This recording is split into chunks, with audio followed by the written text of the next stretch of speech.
Pullover. For this one, you need a high, straight bar. This is a lot of coordination, pulling strength, and actually pushing as well. What you're gonna start out with is a good grip on the bar. Try to have the grip outside of your hips. That is very important. And from there, you're gonna do a pull-up. Then you're gonna bring your legs up like you're doing a toaster bar over the bar. And what you want to aim for is to get the bar as high on your upper body as possible, meaning like above your hips a little bit, because you want the weight to get over to the other side. And from there, you're gonna rotate your grip, lift up your upper body and neck up, get into the top position, and then you have done a pullover.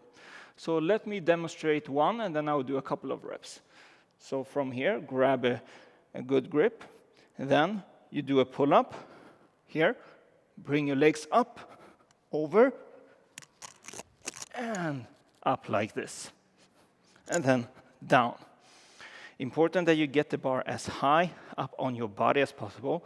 I know when you're upside down, that will be very difficult, but with some practice, it will be easy.